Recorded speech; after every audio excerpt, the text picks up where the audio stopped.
नमस्कार दोस्तों, स्वागत है आपका वंजी के स्टडीज़ में। आज हम लेकर आए हैं हिंदी के टॉप क्वेश्चन आंसर जो सभी परीक्षाओं के लिए महत्वपूर्ण होंगे। अगर आप किसी भी परीक्षा की तैयारी कर रहे हैं तो ये वीडियो आपकी सहायता करेगी, इसलिए आप लोग वीडियो को शुरू से अंत तक ज़रूर देखें। इनमें से किसी भी प्रश्न का उत्तर जानते हैं तो प्लीज़ कमेंट बॉक्स में ज़रूर दीजिएगा, और चैनल पे नए हैं तो चैनल को लाइक और सब्सक्राइब भी ज़रूर कर लीजिए।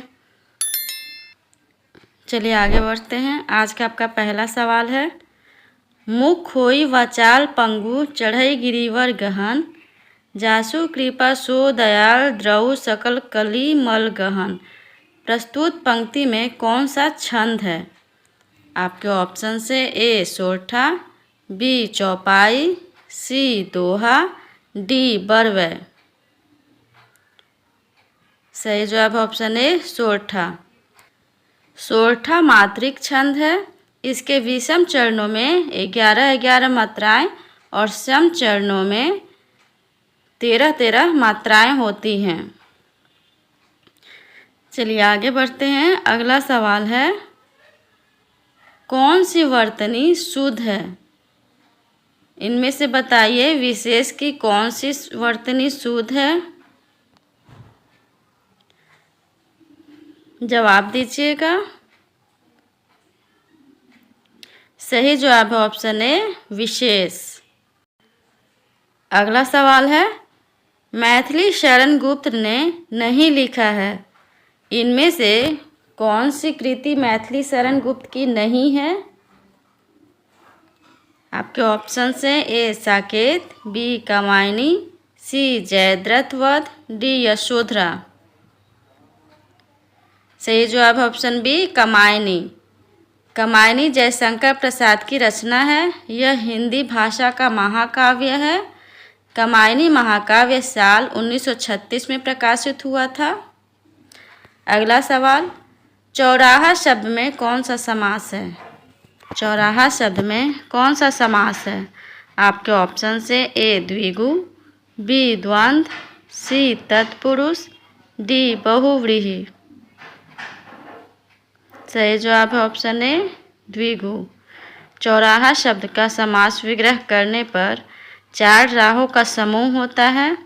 इसमें 4 संख्यावाचक विशेषण का प्रयोग होने के कारण यह द्विगु समास है।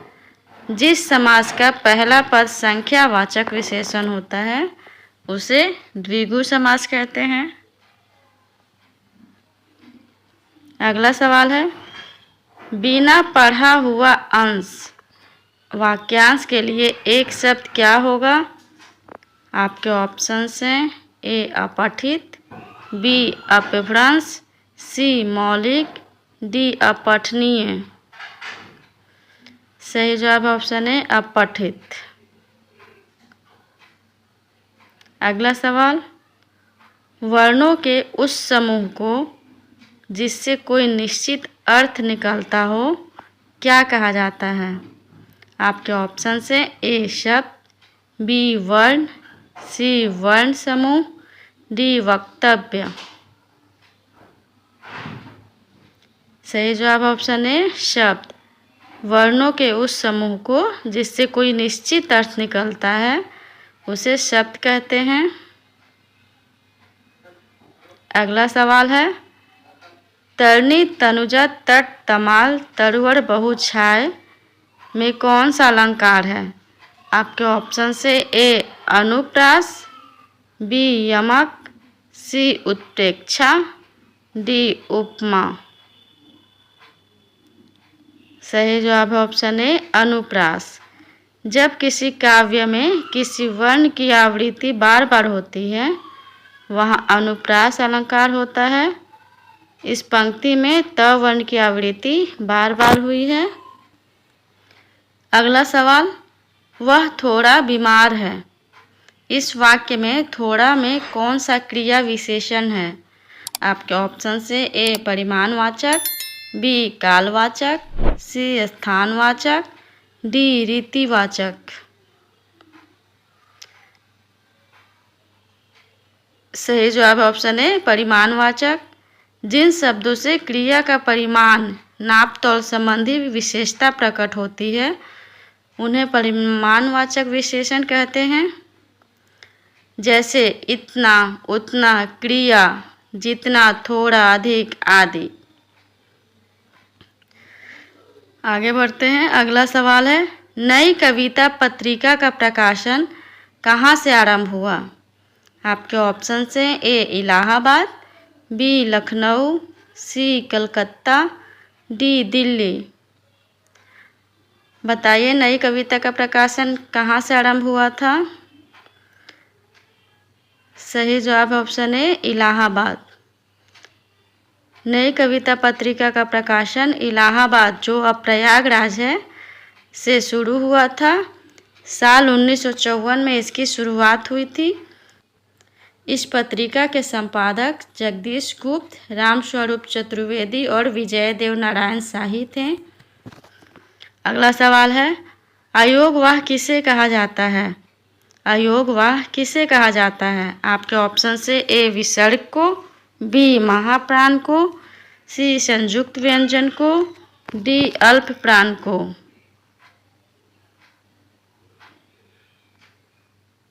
सही जवाब ऑप्शन है विसर्ग को। अयोगवाह अनुस्वार और विसर्ग को कहते हैं, क्योंकि यह न तो स्वर के अंतर्गत आते हैं और न ही व्यंजन के अंतर्गत आते हैं। चलिए आगे बढ़ते हैं। अगला सवाल है, तथैव का संधि विच्छेद क्या है? तथैव का संधि विच्छेद क्या है? आपके ऑप्शन से ए तथ धन एव, बी तथे धन एव, सी तथा धन एव, डी तथा धन एव। सही जवाब ऑप्शन सी तथा धन एव।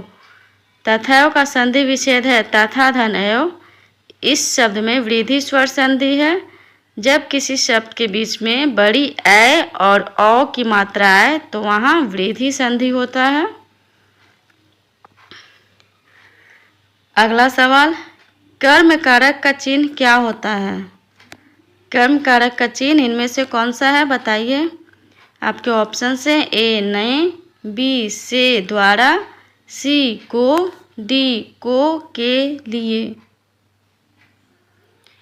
सही जवाब ऑप्शन सी को। कर्म कारक का चिन्ह को होता है। अगला सवाल, बाजार शब्द में कौन सी संज्ञा है? बाजार शब्द में कौन सी संज्ञा है? आपके ऑप्शन से ए भाववाचक, बी समूहवाचक, सी जातिवाचक, डी व्यक्तिवाचक।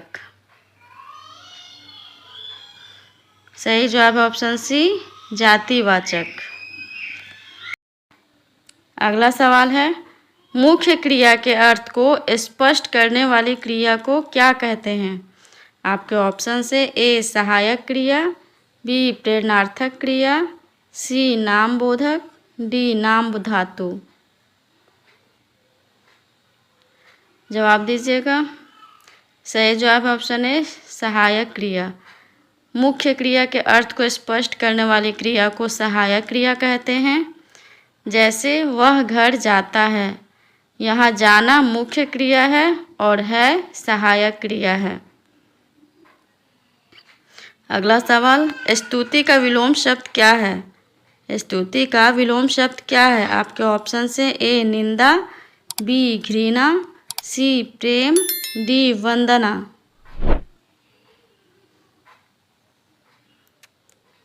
सही जवाब ऑप्शन ए निंदा। स्तुति शब्द का विलोम शब्द निंदा होता है। स्तुति का मतलब है प्रशंसा और निंदा का मतलब है निंदा करना। अगला सवाल, हिंदी की क ध्वनि व्याकरण की दृष्टि से क्या है? हिंदी की क ध्वनि व्याकरण की दृष्टि से क्या है? आपके ऑप्शन से ए अल्प प्राण सघोष, बी महाप्राण सघोष, सी अल्प प्राण अघोष, डी महाप्राण अघोष।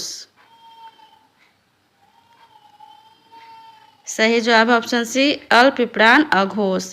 हिंदी की क ध्वनि अल्प प्राण और अघोष दोनों ही हैं। आज के लिए बस इतना ही। अगर वीडियो अच्छा लगा हो तो प्लीज़ चैनल को लाइक और सब्सक्राइब ज़रूर कर दें। धन्यवाद।